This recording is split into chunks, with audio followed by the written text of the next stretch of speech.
جاش درست کنه، میخواد مملکت به هم بزنه. اونا میخواست مملکت به هم بزنه، اونا میخواست رأی بدن که اونا یه عده پول داده بودن یا هر کاری کرده بودن، اونا دست نشانده بودن، میخواست مملکت به هم بزنه. اونا اصلا نمیفهمن همین کلمه رأی ریزی و رأی دادن و فلان حرفا نمیفهمن یعنی چی.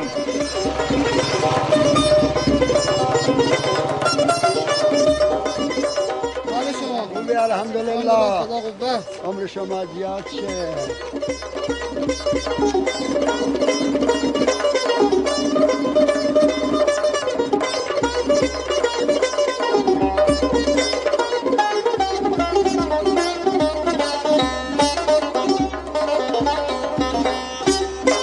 آقا سلام علیکم. خدا قوت. خسته نباشید. الحمدلله. سلامت. حالا میتونم شما به کی رأی دادی؟ ما احمد نژاد. اهل این آبادی بیشترشون رأی به اون دادن. اسم آبادی چیه؟ کرمجگو. ما به احمد نژاد. ما رأی به احمد نژاد. منم به احمدی نژاد. یه دونه رأی مخالف داشتیم که اونم به آقای مهدی چروی بود. چرا آقا؟ شیرا نداره، خب مردم گفتن خوبه ما هم بشتا. چون احمد نژاد دوستش داشتیم. احمدی نژاد برای این مردم کار خیلی کرد. یه کارایی کرده که همه کس نمیدونه. چقدر صدای درست کرد، مدرسه های درست کرد، کارهای دیگه خیلی کرد. ولی که خواست خودشون بود، زحمت چشم بود. چون رهبر دیدیم به اون رأی میده، ما اون رأی دادیم. هیچ که ندونه هیچ ایرادی تو این مناظره ازش بگیره. خوبیش که محبت میکنه مردم. من خودم یکشم که سهام عدالت به 40 سالمه سهام عدالت از اونا ندیدم که، ولی این داد بهم.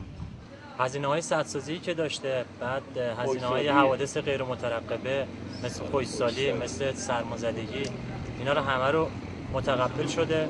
کمک پول به اون قناتامون درست کردیم. 2 تا 3 تا قنات این بالا برامون درست کرد.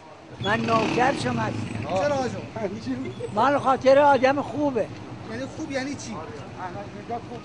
به مردم وفایی میکنه. وفاداره. نگهداره.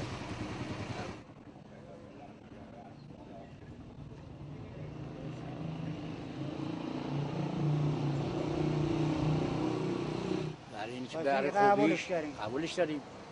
پول می اومدن میدادن برای قنات‌ها، همین قناتو کلی پول دادن، کلی هم کشاورز داده، قناتو درست کردن. از طرف دولت پول دادن، کشاورزم داده، قناتو درست کردن. نشنفتیم که احمدی نژاد کجا چیچه خریده، کجا بنگاه داره، کجا چیچی داره، همینجور که بوده مثل ما خودمون. ساده چیزی نداشته. ما رو این رأی بهش دادیم. یعنی از دیگران نشنفتیم که کجا کاخ داره، کجا چی داره.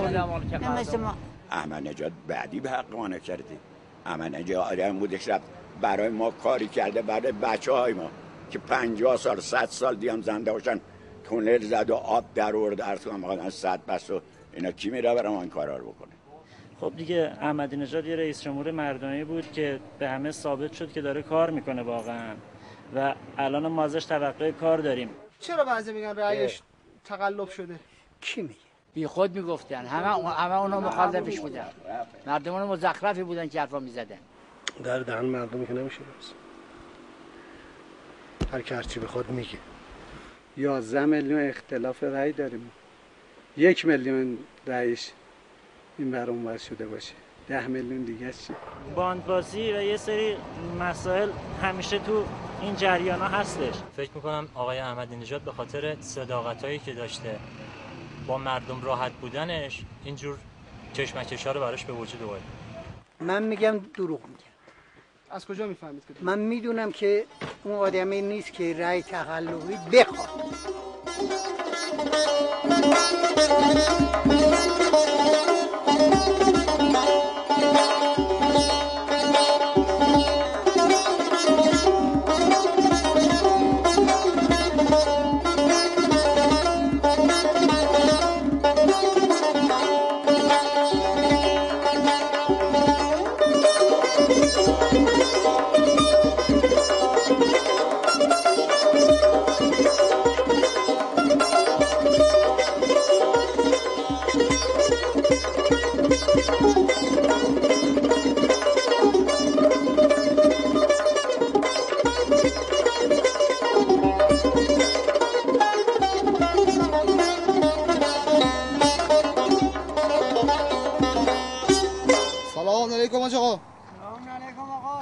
قوت.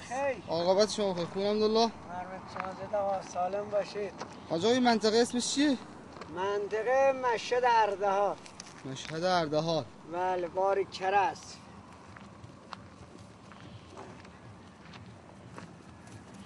چند سال آجا چوپانی میکنه؟ ما در حدود تقریبا 50 سال. شما خودتون بچه کدوم دوستایی؟ ما باری کرس همینجا محل همینجا. حاج آقا میتونم بپرسم شما به کی رأی دادین؟ ما رأی به احمدی نژاد. میشه بپرسم چرا؟ برای اینکه مردمیه. تقریبا به نظر ظاهر باطن خدا میدونه ولی از نظر ظاهر ما میدونیم مردمی یعنی بین مردم که میاد به روستاها و منطقه میرسه. مثلا ما خودمون یه ذره خشکسالی داشتیم گیمون هم نداشتیم، یاد از شورای محل اخطار داد که بیاید مثلا یه بودجه فرستاده دولت برده. بعد یه وعده هایی که میده خودشو به خبرنگارا به مسئولین که برید از مردم سوال کنید آیا حرفی که دولت زده عملی شده یا نشده. مسئولینی که قرار شده به روستا کمک کنن آیا کمک کردن یا نکردن. اون فرماندار، اون شهردار، اون مثلا دهدار کار کرده از مردم سوال کنید، هم مردم بدونن هم خودشون. یا وقتی شعار نباشه. اسم منطقه چیه؟ اینجا نیاسر 35 کیلومتری جنوب غربی کاشان.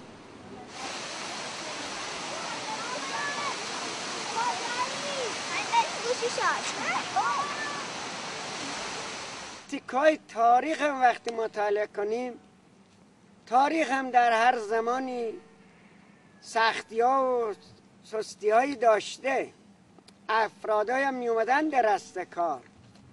خب خیلی کسا بودن، طلحه و زبیر هم بودن، یاران پیغمبر بودن. من به موسوی. چرا؟ چون بالاخره یه سری صحبتایی رو کرد، یه سری قولایی رو داد که اگه رئیس جمهور بشه انجام میده. بله اونا که ریاست طلب بودن اومدن بدن پیغمبر رو جا گذاشتن، گفتن روز جمعه میخوام برداریم. دوشنبه پیغمبر دنیا رفت تا جمعه جا گذاشتن. اما رفتن تر پیاده کردن، نقشه پیاده کردن، مانند نقشه های امروز که در کشورهای غربی مانند اسرائیل و آمریکا پیاده میکنن. چرا ایشون مدعی شد که رأی احمدی نژاد دروغ و تقلب شده؟ خودش مدعی نشد که رأیش دروغه، اطرافیان مدعی شد. طلحه و زبیر بعدها اومد به زن پیغمبر گفت که تو زن پیغمبر نیستی. گفت چرا؟ گفت چرا اومده یه بچه میخواد حکومت به دست گیره. اگه به علم باشه، اگه به فلان باشه، فلانی علم زیادتر، فلانی تهر جنگ جمل رو به پا کرد.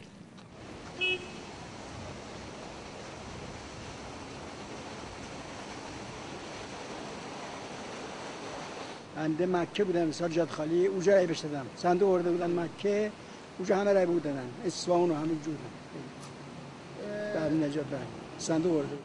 مردمی هستش، بیشتر به درد قشر فقیر میخوره. مردمی هست. فرقه های مختلف پیاده شده بین اهل تسنن و شیعه به واسطه همین حرف حدیث ها.